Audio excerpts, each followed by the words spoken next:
Hello students, आप सभी को एक बार फिर से हमारे यूट्यूब चैनल आज़ाद सर एरोट्यूब पर आपका सभी का स्वागत है। आप सभी हमारे साथ एक बार फिर से तैयार हो जाइए पढ़ने के लिए। और मैं आज आपको 12वीं कक्षा का इतिहास फिर से पढ़ाऊँगा। 12वीं कक्षा में 600 ईस्वी पूर्व, 6ठी शताब्दी ईस्वी पूर्व भारत की राजनीतिक इतिहास के बारे में हम आप लोगों को बता रहे हैं आज इस वीडियो में। आप सभी लोग जानते हैं कि 6ठी शताब्दी ईस्वी पूर्व भारत में 16 महाजनपदों का उदय हुआ था और इन सभी महाजनपदों में सबसे शक्तिशाली मगध साम्राज्य रहा। मगध पर जिस पर हर्यक वंश की शुरुआत हुआ, हर्यक वंश के बाद शिशुनाग वंश, शिशुनाग वंश के बाद नंद वंश और नंद वंश के बाद अब तक यानी प्राचीन भारत का सबसे शक्तिशाली साम्राज्य, सबसे शक्तिशाली मगध पर जिस वंश की स्थापना हुआ वह है मौर्य वंश। आज हम उस मौर्य वंश के इतिहास को हम जानेंगे और आप सभी से चर्चा करेंगे कुछ प्रमुख बिंदुओं को। सबसे पहले हम जानेंगे कि मौर्य वंश की, ये तो हम देख दिए हैं, मौर्य वंश जिसमें मगध साम्राज्य पर मौर्य वंश की स्थापना की चंद्रगुप्त मौर्य ने 322 ईस्वी पूर्व। तो चंद्रगुप्त मौर्य ही मौर्य वंश की संस्थापक थे, जिन्होंने अपने गुरु चाणक्य, जिनको कि कौटिल्य और विष्णुगुप्त के नाम से भी जानते हैं, उनकी सहायता से नंद वंश का अंतिम विलासी राजा, नंद वंश का अंतिम विलासी राजा घनानंद को हरा करके मगध पर मौर्य वंश की स्थापना किया था। इस मौर्य वंश के संस्थापक चंद्रगुप्त मौर्य, इसके अन्य राजाओं के नाम हम देखिए आपके सामने लिख दिए हैं। चंद्रगुप्त मौर्य जो इसके संस्थापक थे, ये मगध पर 322 ईस्वी पूर्व से लेकर के 298 ईस्वी पूर्व तक इन्होंने शासन किया। इनकी सहायता इनके गुरु चाणक्य जी ने किए। इनका उत्तराधिकारी बिंदुसार हुए, चंद्रगुप्त मौर्य के पुत्र। ये 298 ईस्वी पूर्व से 272 ईस्वी पूर्व तक शासन किए थे। और इनका पुत्र जो अब तक का भारत का सबसे महान प्रतापी राजा, जिनको कहते हैं अशोक, जिनको देवनाम प्रिय के नाम से भी जानते हैं, अशोक सम्राट, वो अशोक बिंदुसार जी के पुत्र हुए। ये मौर्य वंश का तीसरा राजा और सबसे प्रतापी राजा, जो 273 ईस्वी पूर्व से 232 ईस्वी पूर्व तक शासन किया। इनके समय के सबसे प्रसिद्ध युद्ध हुआ था कलिंग युद्ध, उड़ीसा में। कलिंग युद्ध 261 ईस्वी पूर्व कलिंग की रानी पद्मा के बीच हुआ था। और अशोक के उत्तराधिकारी दशरथ मौर्य थे, जिन्होंने 232 ईस्वी पूर्व से 224 ईस्वी पूर्व तक शासन किया था। कहीं कहीं अशोक के उत्तराधिकारी कुणाल को भी बताया गया है, और यही कुणाल के पुत्र थे संप्रति, जो दशरथ मौर्य के बाद मौर्य वंश का 5वां राजा बने। दशरथ मौर्य के बाद जो कि कुणाल के पुत्र थे, तो इसीलिए कहीं कहीं अशोक का उत्तराधिकारी कुणाल को समझा जाता है, कुणाल। लेकिन वास्तव में अशोक का उत्तराधिकारी दशरथ मौर्य थे, जो अशोक के बाद मौर्य वंश का राजा बने, मगध पर अपना राज किए 232 ईस्वी पूर्व से 224 ईस्वी पूर्व तक। और कुणाल का पुत्र दशरथ मौर्य का उत्तराधिकारी हुआ संप्रति, जिसका नाम था 224 ईस्वी पूर्व से 215 ईस्वी पूर्व तक मगध पर राज्य किया। उसके बाद के जितने भी उत्तराधिकारी थे अयोग्य थे, कमजोर थे, जो मगध पर मौर्य वंश के पतन का कारण बने।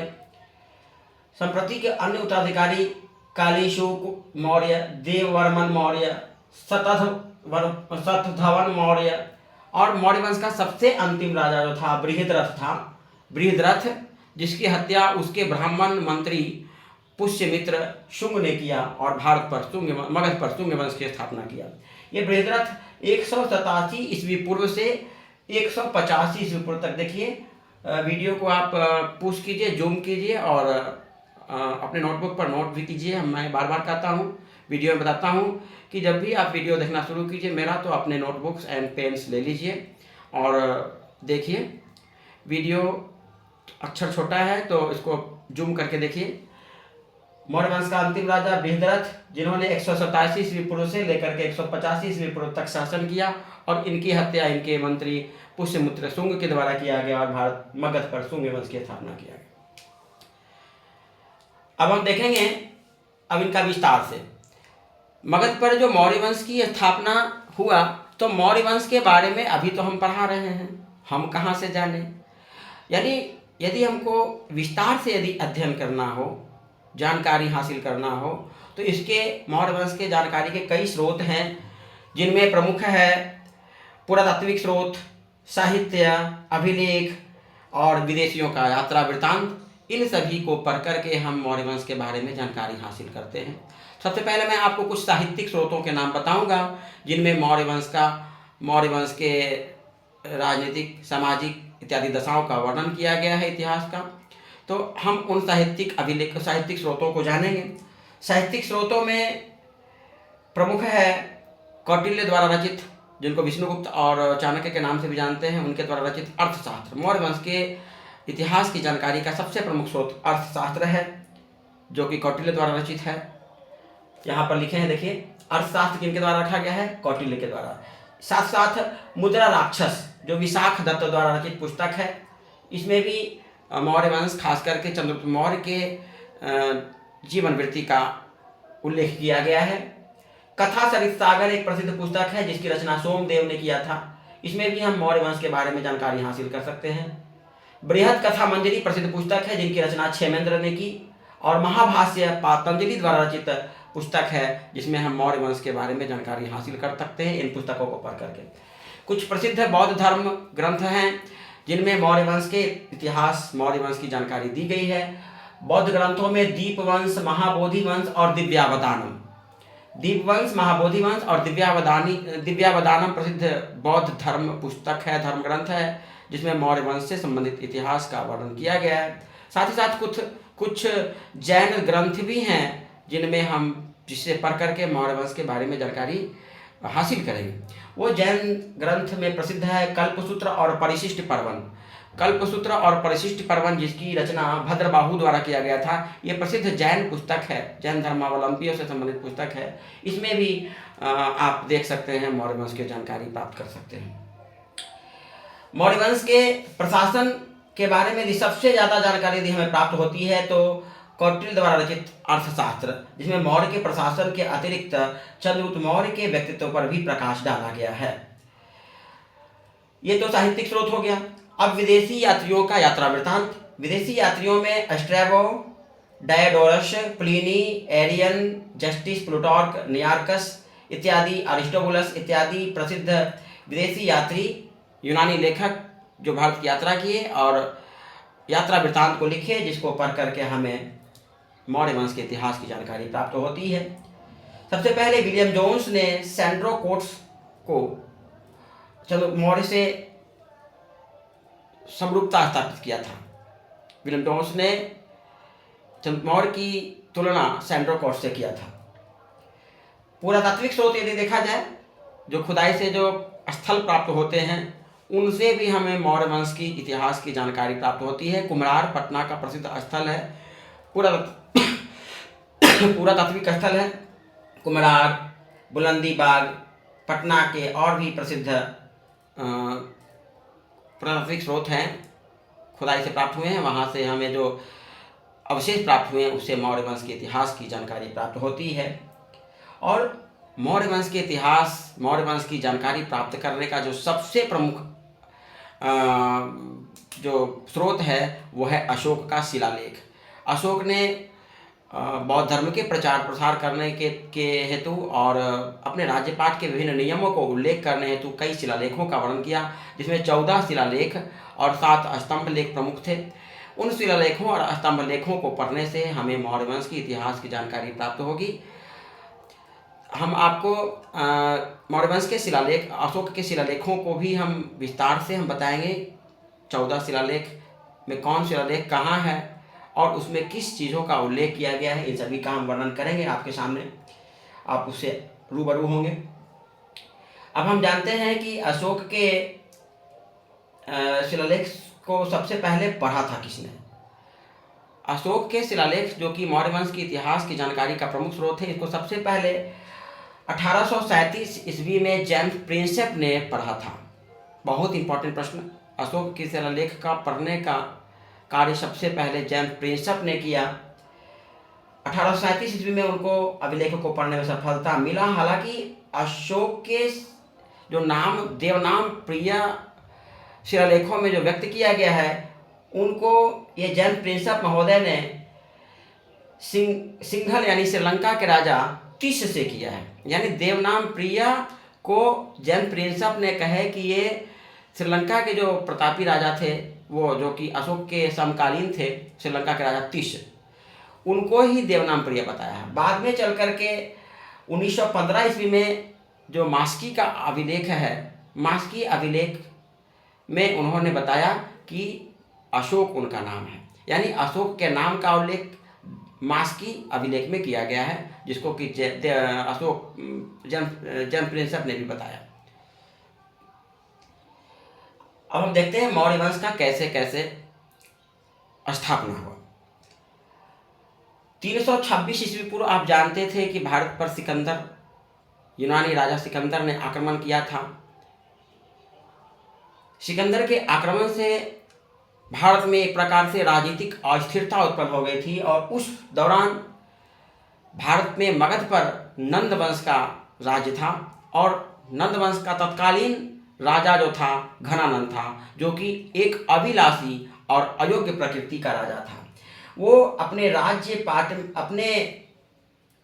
राज्य में ऐसे काम कर रहा था जिससे कि अन्य लोग उनके अत्याचारों से पीड़ित थे, और उनके अत्याचार से पीड़ित होकर के सभी लोग राज्य में त्राहिमाम थी। साम्राज्य को रक्षा तथा वृद्धि करे लोगों के ऐसे राजा की आवश्यकता था जो घनानंद को हरा करके इस मगध साम्राज्य पर अपना प्रभाव जमाए और इसकी रक्षा करे। और इस क्रम में वहाँ पर प्रादुर्भाव हुआ कौटिल्य जैसे महान गुरु, और चंद्रगुप्त का प्रकट उस समय उस दौर में हुआ, और जिन्होंने घनानंद को हरा करके 322 ईस्वी पूर्व भारत में महान शक्तिशाली मौर्य वंश की स्थापना किया था। इस प्रकार से हम देखेंगे कि मौर्य वंश के पहले नंद वंश का मगध पर राज्य था। नंद वंश का संस्थापक जो महापद्म नंद थे, और अंतिम राजा घनानंद को हरा करके चंद्रगुप्त मौर्य ने अपने गुरु चाणक्य की सहायता से भारत पर मगध पर मौर्य वंश की स्थापना किया। 322 ईस्वी पूर्व से लेकर के 298 ईस्वी तक इस मगध पर चंद्रगुप्त मौर्य का शासन रहा। मौर्य वंश के जो संस्थापक थे चंद्रगुप्त मौर्य, इनकी व्यापक विजय का उल्लेख करते हुए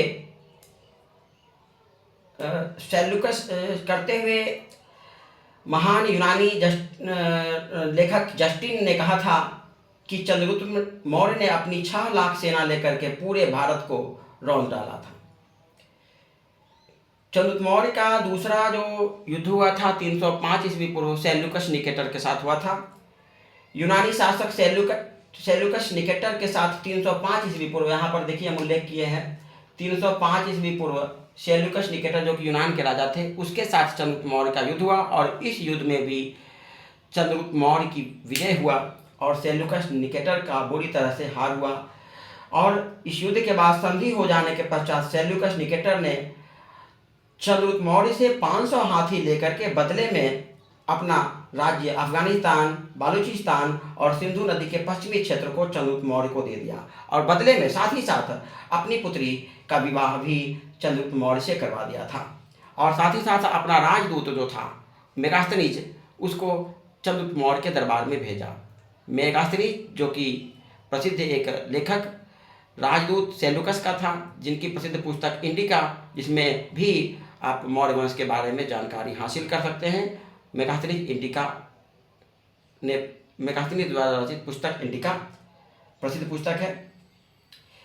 चंद्रगुप्त मौर्य का जो साम्राज्य था बहुत बड़ा साम्राज्य था। उसने पूरे भारत में काबुल, हेरात, कंधार, बालूचिस्तान, पंजाब, गंगा यमुना के मैदान, बिहार, झारखंड, बंगाल, गुजरात जैसे विंध्य कश्मीर के भूभाग पर अपना क्षेत्र हासिल कर लिया था। साथ ही साथ उसने दक्षिण भारत में भी अपना विस्तार फैलाया और दक्षिण भारत में भी अपना साम्राज्य स्थापित करने का प्रयास किया।